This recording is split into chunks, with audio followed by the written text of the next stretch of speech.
श्री गणेशाय नमः। वक्रतुंड महाकाय सूर्यकोटि समप्रभ निर्विघ्नं कुरु मे देव सर्वकार्येषु सर्वदा। गुरुर्ब्रह्मा गुरुर्विष्णु गुरुर्देवो महेश्वरः गुरुः साक्षात् परब्रह्म तस्मै श्री गुरवे नमः। प्रथम गणेशाला वंदन, सरस्वती मातेला वंदन, माझ्या मातापित्यांचं स्मरण करते, माझ्या गुरूंचं स्मरण करते आणि आपण सर्व श्रोते मंडळी ज्यांच्या हृदयामध्ये भगवंताचा वास आहे त्या सर्वांना नमस्कार करून बोलायला सुरुवात करते। 18वा अध्याय आपला चाललेला आहे। 50 श्लोक 18व्या अध्यायाचे आपले झालेले आहेत। 51 ते 60 श्लोक मी म्हणते आणि मग त्याचं विवेचन आपण बघूया। श्री गणेशाय नमः।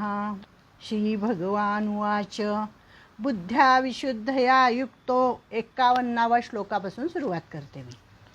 बुद्ध्या विशुद्धया युक्तो धृत्यात्मानं नियम्य च शब्दादीन् विषयान् त्यक्त्वा रागद्वेषो विदस्य च विविक्तसेवी लघ्वाशी यतवाक्काय मानसः ध्यानयोगपरो नित्यं वैराग्यं समुपाश्रितः अहंकारं बलं दर्पं कामं क्रोधं परिग्रहं विमुच्य निर्ममः शान्तो ब्रह्मभूयाय कल्पते। ब्रह्मभूतः प्रसन्नात्मा न शोचति न काङ्क्षति समः सर्वेषु भूतेषु मद्भक्तिं लभते पराम्। भक्त्या मामभिजानाति यावान्यश्चास्मि तत्त्वतः ततो मां तत्त्वतो ज्ञात्वा विशते तदनन्तरं सर्वकर्माण्यपि सदा कुर्वाणो मद्व्यपाश्रयः मत्प्रसादादवाप्नोति शाश्वतं पदमव्ययम्। चेतसा सर्वकर्माणि मयि सन्न्यस्य मत्परः बुद्धियोगमुपाश्रित्य मच्चित्तः सततं भव। मच्चित्तः सर्वदुर्गाणि मत्प्रसादात् तरिष्यसि अथ चेत्त्वमहङ्कारान् न श्रोष्यसि विनङ्क्षसि। यदहङ्कारमाश्रित्य न योत्स्यैति मन्यसे मिथ्यैष व्यवसायस्ते प्रकृतिस्त्वान्नियोक्ष्यति। स्वभावजेन कौन्तेय निबद्धस्वेन कर्मणः कर्तुं नेच्छसि यन्मोहात् करिष्यस्य वशोऽपि तत्। ओम तत्सत् श्रीकृष्णार्पणमस्तु। हे चेक करा एकदम। 50 श्लोक आपले झाले होते। 18वा अध्याय आहे, जसं की आपण म्हटलं कलशाध्याय आहे आणि आतापर्यंत झालेले गीतेमधले विषय पुन्हा पुन्हा या अध्यायामध्ये आलेले आहेत। कर्म आलेलं आहे, भक्ती आलेली आहे, ज्ञान आलेलं आहे आणि इतकं सुंदर भगवंतांनी समजावून दिलेलं आहे। आजचे जे 10 श्लोक आपण बघणार आहोत त्याच्यामध्ये भक्ती कीर्तनच आहे, सगळं भक्तीचा महिमा आहे याच्यामध्ये। इतकं सुंदर आहे, मी मगाशी वाचत होते तर अनेक अंगाने आपण भक्तीचं कौतुक बघू शकतो। भागवतामध्ये जर बघितलं तर आपल्याला दशमस्कंद आणि इतर सगळे अनेक स्कंद भक्तीचा महिमा दिसतो। अनेक ठिकाणी असा भक्तीचा महिमा आपल्याला दिसतो। तर इथे त्यांनी रामचरितमानस या तुलसीदासांच्या ग्रंथाच्या द्वारे भक्तीचा महिमा वर्णन केलेला आहे। इतका सुंदर आहे की मला वाटतं ती अवधी भाषेतलं आहे रामचरितमानस। तर इतकं सुंदर त्याची लय, त्याची चाल, त्याचे शब्द गोड आहेत एकदम। आणि ते वाचल्यानंतर मला असं वाटलं की कधीतरी आपण सुद्धा तुलसीदासांचं रामायण वाचलं पाहिजे। रामचरितमानस खूप छान आहे। तर हा 50वा श्लोक होता आपला की सिद्धिं प्राप्तो यथा ब्रह्म तथाप्नोति निबोध मे समासेनैव कौन्तेय निष्ठा ज्ञानस्य या परा। म्हणजे अंतःकरणाची शुद्धिरूप सिद्धी प्राप्त झालेला पुरुष कसा असतो, ज्ञानी पुरुष कसा असतो, त्याला ज्ञान कशा पद्धतीने मिळतं, मग त्याचा क्रम त्यांनी भक्तीसहित ज्ञान, हे जे ज्ञान आहे 18व्या अध्यायातलं ते भक्तीसहित ज्ञान आणि भक्ती पण कशी आहे, ज्ञानासहित भक्ती, अशी परिपूर्णता या अध्यायामध्ये आलेली आहे। तर त्यांनी असं सांगितलं की ही अवस्था काही एकदम प्राप्त होत नाही, तर टप्प्याटप्प्याने ही प्राप्त होते, क्रमाक्रमाने माणूस उन्नत होतो. आणि प्रथम आपण पाहिलं मागच्या वेळेस बराच याच्यावर चर्चा झालेली होती की स्वधर्म किती महत्त्वाचा आहे. आपल्या वाट्याला आलेलं कर्म उत्तम रीतीने कसं करायचं, त्यानंतर काम्यकर्म टाकायचं, निषिद्ध कर्म टाकायचं, जे करू नये त्याचा त्याग करायचा, आणि शास्त्राने जे करा म्हणून सांगितलेलं आहे ते करायचं. आणि मग असं हळूहळू मग विषयांचं सेवन हळूहळू कमी होतं, इंद्रियांवर संयम येतो, आणि स्वधर्माचं फळ ईश्वरालाच अर्पण करायचं. निष्काम कर्म सांगितलेलंच आहे की देवा हे मी तुझ्याचसाठी करते आणि तुलाच अर्पण करते आहे. म्हणून प्रत्येक कर्माच्या शेवटी ओम तत्सत श्रीकृष्णार्पणमस्तु असं आपण म्हणतो. म्हणजे असं जेव्हा आपण करत आलो तेव्हा आपोआप मग वैराग्य प्राप्ती होते, वैराग्य प्राप्त होतं. आणि मग काय होतं, सद्गुरू चरणांवर विश्वास बसतो, सद्गुरूंना शरण जाणं होतं, मग शास्त्रप्रचिती येते, गुरुप्रचिती येते. आणि मग त्यांनी असं सांगितलं आहे की ज्याप्रमाणे सूर्य उगवल्यावर माध्यान्ह एकदम होत नाही किंवा बी पेरल्यावर वृक्ष एकदम उगवत नाही, हे मागच्या वेळेस आपलं झालं होतं, त्याचीच थोडीशी पुनरावृत्ती मी करत आहे की मग असं आत्मप्रचिती यायला वेळ लागतो. एकदम आत्मप्रचिती येत नाही, म्हणजे आता एकदम आपण गीता शिकलो ना आपल्याला एकदम ज्ञान झालं असं कधीही होणार नाही. पण हळूहळू गीता शिकून गीतेचा अर्थ जाणून घेऊन मग एखादा सद्गुण जरी आपल्या अंगी आला आणि त्या सद्गुणाच्या आधारे जर आपण आपलं जीवन व्यतीत करायचं ठरवलं तर काहीतरी आपल्याला प्राप्त होण्याचा निश्चितच संभव असतो. तर मग अशी ज्ञानाची पूर्णावस्था प्राप्त करायची, आणि मग ही ज्ञानाची पूर्णावस्था येण्यासाठी काहीतरी साधन करावं लागतं. आता पूर्ण गीतेमध्ये हे सगळं आपल्याला साधन आतापर्यंत सांगितलेलंच आहे, तेच पुन्हा येणार आहे. मग काय सांगतात ते बघा, 51 ते 53 श्लोकामध्ये 3 श्लोक एकदम घेतलेले आहेत त्यांनी.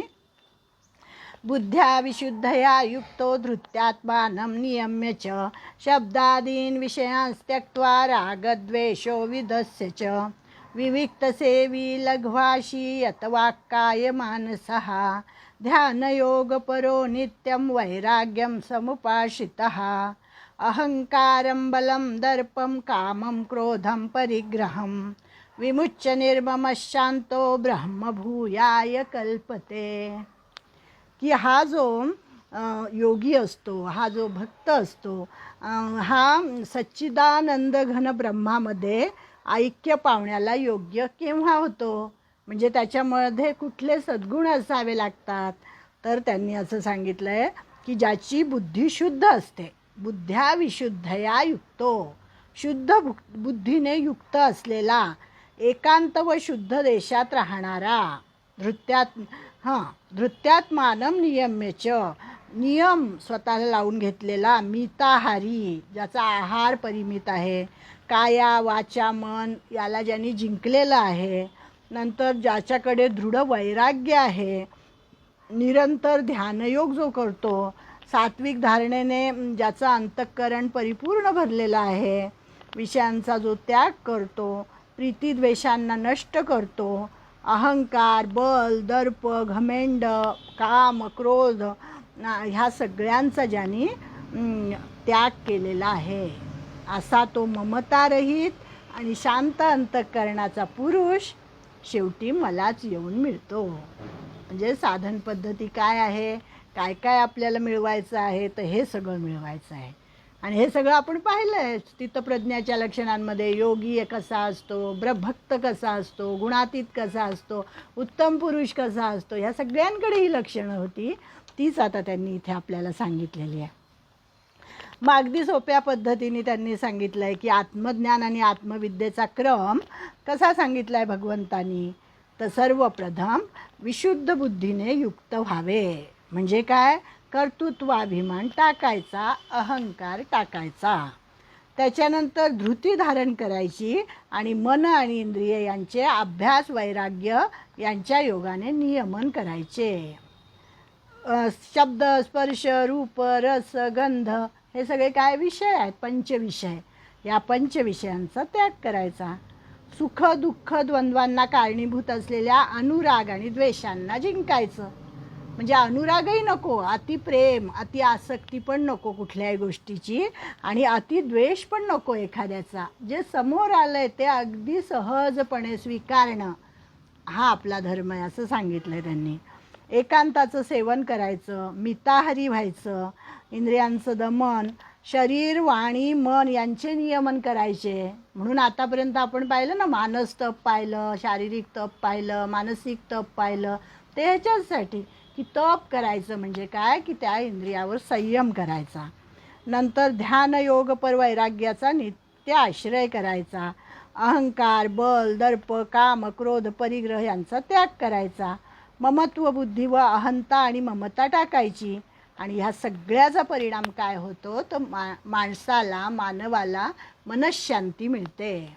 आणि या मनःशांतीमुळे मग तो ब्रह्मरूप होण्यासाठी पात्र ठरतो.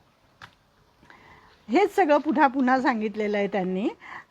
त्यामुळे आता परत नको वाचायला आपण, की जीवात्मा आणि जीवात्माच असतो, आपण जीवात्मा आहोत आणि आपल्याला परमात्मा व्हायचं आहे. मग हे सगळे परमात्म्याचे गुण आपल्या अंगी आले पाहिजे. म्हणजे जीवात्मा आणि परमात्मा यांच्यामध्ये काहीही भेद राहणार नाही, का त्या एकच होऊन जातील. अद्वैत भक्ती होऊन जाईल ती.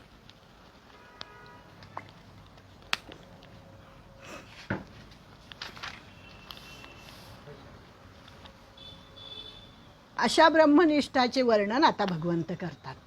म्हणजे एवढे सगळे सद्गुण ज्यांनी मिळवलेले आहेत, ज्याची अतिशय उत्तम प्रकारची भक्ती आहे, ज्याच्याकडे श्रेष्ठ असं ज्ञान आहे, ज्याचा कर्मयोग उत्तम आहे, आणि असा जो ब्रह्मभूत आहे, ब्रह्मनिष्ठ आहे, त्याचं वर्णन आता भगवंत 54व्या श्लोकामध्ये करतात. ब्रह्मभूत प्रसन्नात्मा न शोचति न कांक्षति समस्सर्वेषु भूतेषु मद्भक्ती लभते पराम. की हा जो ब्रह्मनिष्ठ आहे, हा जेव्हा त्या ब्रह्माशी तद्रूप झालेला कसा असतो, तर प्रसन्न चित्ताचा असतो. आणि हा पुरुष कशाचाही शोक करत नाही, कसली आकांक्षा करत नाही. न शोचती न कांक्षती, कशाची आकांक्षा करत नाही, कशाचा शोक करत नाही, आणि सर्व भूतांच्या ठाई समभाव झालेला माझ्या पराभक्तीप्रत पावतो. हे इथे भक्ती संकीर्तन सुरू झालेलं आहे. की माझी भक्ती म्हणजे भगवंताची भक्ती ही सर्वश्रेष्ठ आहे. ज्ञानसुद्धा त्याच्या पुढे एका वेळेस कमी ठरेल, कमी प्रतीचं ठरेल अशी भक्ती. म्हणजे ज्ञानोत्तर, अर्थात ज्ञान मिळालेलंच असतं त्या भक्तीमध्ये, पण ज्ञानाचा अहंकार नसतो, अशी ती भक्ती. की देवा तू आणि मी एकच, तुझ्या ठाई मी समभाव प्राप्त झालेला असतो त्याला. याला पराभक्ती असं म्हणतात.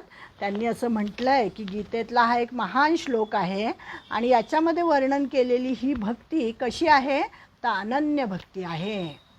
अनन्य म्हणजे तुझ्याशिवाय दुसरं कोण, न इति अन्य इति अनन्य, न अन्य इति अनन्य, म्हणजे दुसरा नाहीच कोणी, तू म्हणजे तूच, असा अनन्य. आणि दुसरं काय आहे, ज्ञानोत्तर, ज्ञानोत्तर भक्ती. ज्ञानेश्वर महाराज काय म्हणतात याच्याबद्दल, एरा आर्तू जिज्ञासू अर्थार्थी, हे भजती जिये पंथी, ते तिन्ही पाओनी चौथी म्हणीपत आहे. एरवी तिजी ना चौथी, हे पहिली न सरती, पै माझी सहज स्थिती भक्ती नाव. की ही भक्ती कशी आहे, तर याच्या आधी आपण 7व्या श्लोकामध्ये 7व्या अध्यायामध्ये भक्ताचे प्रकार पाहिले होते. आर्त भक्त, जिज्ञासू भक्त, अर्थार्थी भक्त. आणि हे सगळे ज्या मार्गाने भजतात ते भक्तीचे 3 मार्ग पाहून म्हणून याला चौथी भक्ती म्हटलं आहे त्यांनी. ही जी पराभक्ती आहे याला चौथी भक्ती म्हटलं आहे. पण तसं विचार करून पाहिलं तर भक्तीला काही क्रम नसतो, पहिली दुसरी तिसरी असं काही नसतं. त्यांनी असं म्हटलं की माझ्या सहज स्वरूप स्थितीला भक्ती हे नाव आहे. सहज स्थिती म्हणजे तू आणि मी एकच, अशी सहज स्थिती. पौर्णिमेच्या आधी चंद्र सावयवच असतो, पण पौर्णिमेच्या दिवशी त्याला पूर्णता भेटते, तसे भगवंत सांगतात. म्हणजे जीवात्मा हा परमात्माच आहे, पण ह्या सगळ्या गोष्टी त्याला चिकटल्यामुळे तो जीवात्मा झाला आहे. आणि मग ह्या सगळ्या अहंकार, बल, दर्प, घमेंड हे सगळं गेलं की आपोआपच तो परमात्मा होणार आहे म्हणायचंच नाही, तर तो आहेच असं त्यांनी म्हटलं आहे. तसा मीच अन्यथा ज्ञानाच्या द्वाराने दिसतो, परंतु अप्रत्यक्ष अन्य रूपाने दृश्य रूपाने दिसतो. मग ज्ञानाने दृश्याचा निराश होऊन भिन्न रूपाने दिसणारे दृश्य एकदृष्टेपणामध्ये नाहीसे होते आणि मलाच मी प्राप्त होतो. आता हे थोडं अवघड सांगितलं आहे, पण सोपंच आहे. म्हणजे हे की मी दुसरा तिसरा कोणीच नाही, मी म्हणजे ब्रह्मच आहे. पण ते सगळं आपल्याला चिकटल्यामुळे, ह्या सगळ्या उपाधी चिकटल्यामुळे मी स्वतःला माणूस म्हणते, मी स्वतःला स्त्री म्हणते, माझं नाव काय आहे ते मी सांगते. पण हा जो चौथा भक्तियोग आहे याच्यामध्ये त्यांनी, म्हणून हे जास्त चांगलं समजण्यासाठी त्यांनी काय सांगितलं, नवविधा भक्ती. नवविधा भक्ती सांगितलेली आहे. आणि ही नवविधा भक्ती झाले का?